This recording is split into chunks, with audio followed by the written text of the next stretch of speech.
السلام علیکم every one, I hope آپ سب خیر خیریت سے ہوں گے۔ میری کوشش ہوتی ہے کہ میں روزانہ کوئی نہ کوئی ویڈیو ضرور ڈالوں، اور میں کوشش کر رہا ہوں کہ میری ویڈیو کی لینتھ لمبی ہو، کیونکہ زیادہ تر لوگ لانگ ہارر سٹوریز پسند کرتے ہیں۔ آج میں پھر آپ کے لیے کچھ سٹوریز لایا ہوں، آئی ہوپ آپ لوگوں کو پسند آئیں گی۔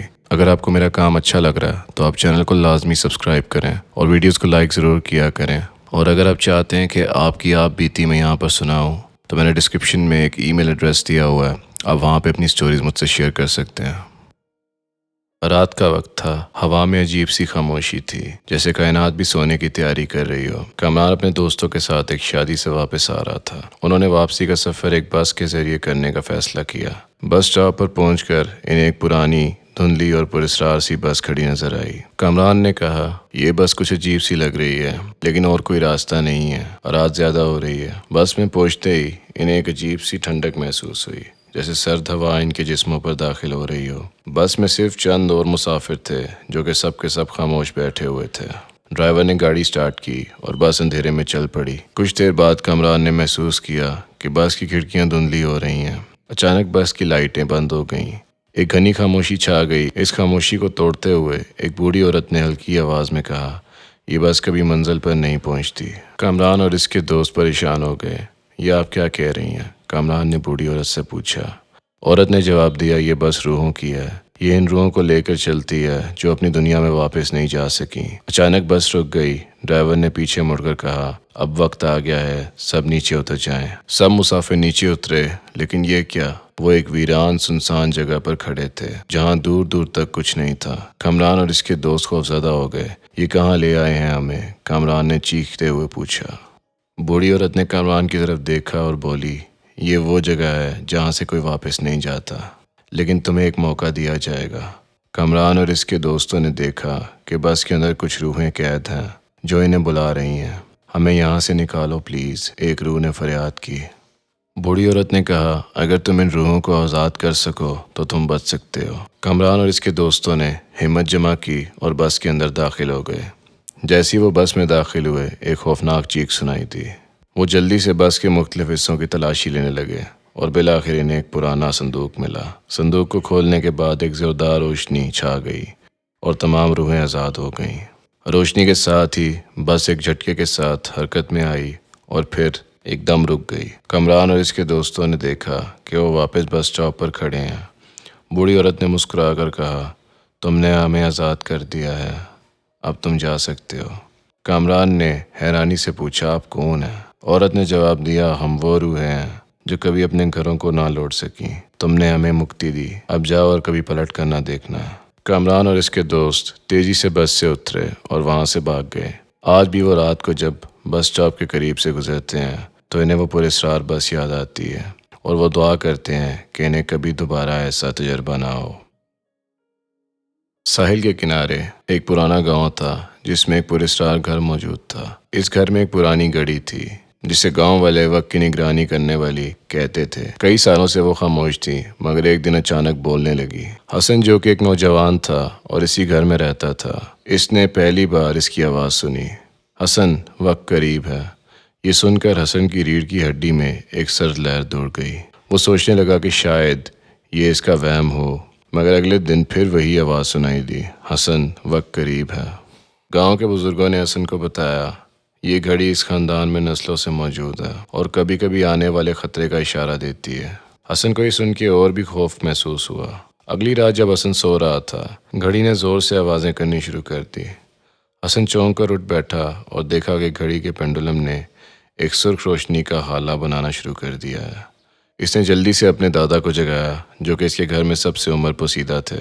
دادا نے گھڑی کی حالت دیکھ کر پریشان ہوتے ہوئے کہا، یہ کوئی اچھا اشارہ نہیں ہے حسن، ہمیں اس کا حل نکالنا ہوگا۔ اگلی صبح دادا نے گاؤں کے سب بزرگوں کو بلایا اور انہیں ساری صورتحال بتائی کہ یہ گھڑی کسی بدروح کے قبضے میں ہے اور اسے آزاد کرنے کے لیے ہمیں قربانی دینا ہوگی۔ لیکن کس کی قربانی؟ یہ سوال سب کو تنگ کرنے لگا۔ اسی رات حسن نے خواب میں دیکھا کہ ایک پرانا جنگل ہے جس میں ایک قدیم درخت کے نیچے ایک قبر ہے۔ خواب میں اس نے دیکھا کہ وہ قبر کے پاس جاتا ہے اور ایک کتاب نکالتا ہے۔ جب وہ کتاب کو کھولتا ہے تو ایک دھماکے دار آواز آتی ہے۔ اس دھماکے دار آواز کے ساتھ حسن کی آنکھ کھل گئی۔ حسن نے اپنے دادا کو خواب کی تفصیلات بتائیں۔ دادا نے کہا یہ خواب ہمیں کچھ بتانے کی کوشش کر رہا ہے، ہمیں اس جگہ کو تلاش کرنا ہوگا۔ گاؤں کے لوگوں نے اس جگہ کی تلاش شروع کر دی اور بالآخر حسن کے خواب میں دیکھے ہوئے جنگل میں پہنچ گئے۔ اس جنگل میں حسن اور اس کے دادا نے وہی قدیم درخت اور قبر دیکھی۔ قبر کو کھودنے پر انہیں ایک قدیم کتاب ملی۔ جب حسن نے اس کتاب کو کھولا تو ایک روح نکل کر گھڑی میں سماتی ہوئی محسوس ہوئی۔ گھڑی نے دوبارہ بولنا شروع کیا، قربانی دو ورنہ موت آ جائے گی۔ یہ سن کر سب کے چہرے پیلے پڑ گئے۔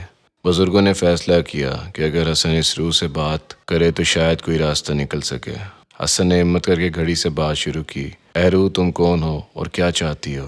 گھڑی نے جواب دیا، میں ایک روح ہوں جس کو تم لوگوں نے قید کر رکھا تھا۔ میں آزاد ہونا چاہتی ہوں، اگر میری خواہش پوری کرو تو میں تمہیں نقصان نہیں پہنچاؤں گی۔ حسن نے ہچکچاتے ہوئے پوچھا، ہمیں کیا کرنا ہوگا؟ گھڑی نے کہا، تمہیں اس کتاب کی مدد سے ایک مخصوص منتر پڑھنا ہوگا۔ حسن نے دل مضبوط کر کے کتاب سے منتر پڑھنا شروع کیا۔ جیسے ہی منتر مکمل ہوا، ایک زبردست آواز کے ساتھ گھڑی کا پینڈولم ٹوٹ گیا اور ایک خوفناک روشنی نکل کر آسمان پر غائب ہو گئی۔ گھڑی خاموش ہو گئی اور گاؤں والوں نے سکون کا سانس لیا، مگر حسن جانتا تھا کہ وقت نے ایک اور عجیب کہانی کو جنم دیا ہے۔ اس رات کے بعد گاؤں میں کبھی کوئی پراسرار واقعہ نہیں ہوا۔ فوٹوگرافر جیک اپنے اگلے پروجیکٹ کے لیے بھارت روانہ ہوا۔ وہ وہاں کے حالات و واقعات کو اپنے کیمرے میں قید کرنا چاہتا تھا۔ جب وہ وہاں پہنچا اور جس ہوٹل میں ٹھہرا، اس ہوٹل کی پراسراریت اور خاموشی اسے کافی متاثر کرتی ہے۔ جیک نے اپنے کیمرے کو نکالا اور تصویر کشی شروع کر دی، لیکن جیسے ہی وہ لوگوں کی تصویریں کھینچتا، کیمرے کی اسکرین پر صرف سائے نظر آتے ہیں۔ جیک حیران ہو جاتا ہے اور سمجھ نہیں پاتا کہ کیا ہو رہا ہے۔ اسے لگتا ہے کہ کیمرہ خراب ہو گیا ہے، لیکن جب وہ قدرتی مناظر اور دوسری چیزوں کی تصویریں لیتا ہے تو سب کچھ ٹھیک نظر آتا ہے۔ یہ مسئلہ صرف تب پیش آتا ہے جب وہ لوگوں کی تصویریں لینے کی کوشش کرتا ہے۔ جیک نے ایک مقامی بزرگ سے ملاقات کی اور اس عجیب صورتحال کا ذکر کیا۔ بزرگ نے گہری سانس لی اور کہا، یہ زمین مقدس ہے، یہاں کے لوگ خاص ہیں، ان کی روحیں آزاد ہیں اور وہ اپنے آپ کو کسی بھی فریم میں قید نہیں ہونے دیتی۔ جیک نے اس بزرگ کی بات کو سنجیدگی سے لیا اور مزید تصویریں نہ لی، لیکن وہ رات کو جب اپنے کیمپ میں آرام کر رہا تھا، اس نے عجیب سی آوازیں سنی۔ وہ باہر نکلا اور دیکھا کہ کچھ سائے اس کی طرف بڑھ رہے ہیں۔ جیک نے فوراً اپنا کیمرہ اٹھایا اور تصویریں لینے لگا، لیکن یہ سائے اب کیمرے میں بھی نظر آنے لگے۔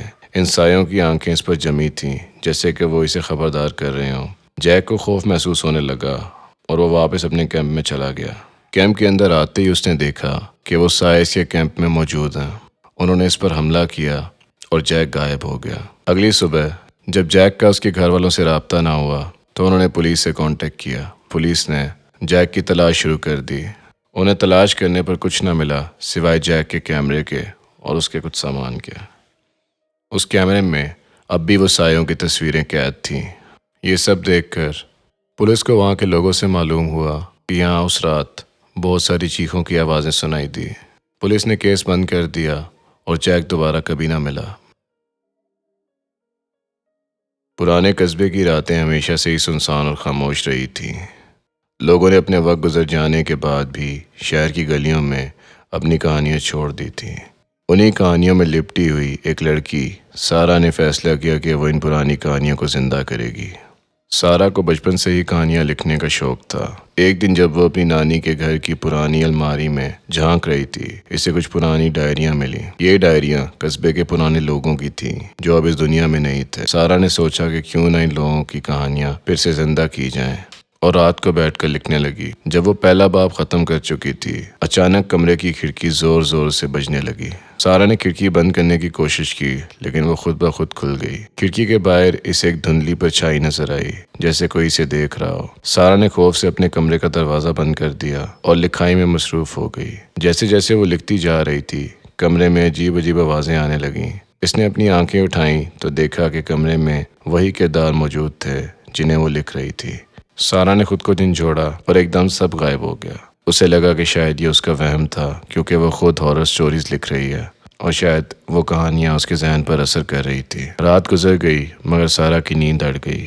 وہ دن بھر بے چین رہی مگر رات کو پھر سے لکھنے بیٹھ گئی۔ ہر رات وہی عجیب و غریب واقعات ہونے لگے۔ ہر دفعہ وہ کردار زندہ ہو کر اس کے سامنے آ جاتے اور اسے خوفزدہ کر دیتے۔ سارا کا اس خوفناک حقیقت سے سامنا ہوا کہ یہ کوئی وہم نہیں ہے۔ ایک رات سارا نے فیصلہ کیا کہ وہ یہ کہانی مکمل کرے گی، چاہے کچھ بھی ہو جائے۔ جیسے ہی اس نے آخری باب لکھا، کمرے میں اچانک اندھیرا چھا گیا۔ سارا نے محسوس کیا کہ کوئی اس کے قریب آ رہا ہے۔ وہ چلائی لیکن اس کی آواز کوئی نہیں سن سکا۔ اگلی صبح سارا کی نانی نے اسے آوازیں دیں لیکن اس کا کوئی جواب نہ آیا۔ جب وہ سارا کے کمرے میں گئیں تو انہوں نے دیکھا کہ سارا بے جان زمین پر پڑی ہے اور اس کی آنکھیں ہمیشہ کے لیے بند ہو چکی ہیں۔ اس کے ہاتھ میں وہی پرانی ڈائری تھی اور آخری صفحے پر خون سے لکھا تھا کہ آج یہ کہانی مکمل ہو گئی ہے، اور اس کہانی کا انت یہ تھا کہ اس کہانی کے رائٹر کی موت ہو جاتی ہے۔ قصبے کے لوگ کہتے ہیں کہ سارا نے ان کہانیوں کو زندہ کیا تھا اور ان کرداروں نے اسے ہمیشہ کے لیے اپنے ساتھ لے لیا۔ آج بھی سارا کی کہانیاں سننے والے کہتے ہیں کہ رات کے وقت اس کے کمرے میں عجیب آوازیں آتی ہیں، جیسے وہ کردار اب بھی وہاں موجود ہو۔ شامیر ایک چھوٹے سے گاؤں کا رہنے والا تھا۔ وہ جوان، خوبصورت اور محنتی تھا۔ وہ اپنے والدین کی واحد اولاد تھا اور ان کا خیال رکھنے والا تھا۔ ایک دن شامیر نے فیصلہ کیا کہ وہ شہر جا کر روزگار کی تلاش کرے تاکہ اپنے والدین کی مالی مدد کر سکے۔ شہر پہنچ کر اس نے ایک پرانا مکان کرائے پر لیا جو بہت عرصے سے خالی تھا۔ یہ مکان شہر کے ایک پرانے حصے میں تھا اور اس کی حالت خستہ تھی۔ مقامی لوگوں کا کہنا تھا کہ اس مکان میں ایک خوفناک جن کا سایہ ہے جو رات کے وقت آتا ہے، لیکن شامیر نے ان باتوں کو افواہ سمجھ کر مکان میں رہنے کا فیصلہ کیا۔ پہلی رات جب شامیر بستر پر لیٹا تھا تو اسے ایسے محسوس ہوا جیسے کوئی اسے دیکھ رہا ہو۔ اس نے آنکھیں کھول کر ادھر ادھر دیکھا لیکن کچھ نظر نہ آیا۔ اگلی رات جب وہ سونے کے لیے لیٹا تو دروازے خود بخود بند ہو گئے اور تیز ہوا چلنے لگی۔ وہ خوف زدہ ہو گیا لیکن پھر بھی حوصلہ نہ آ رہا۔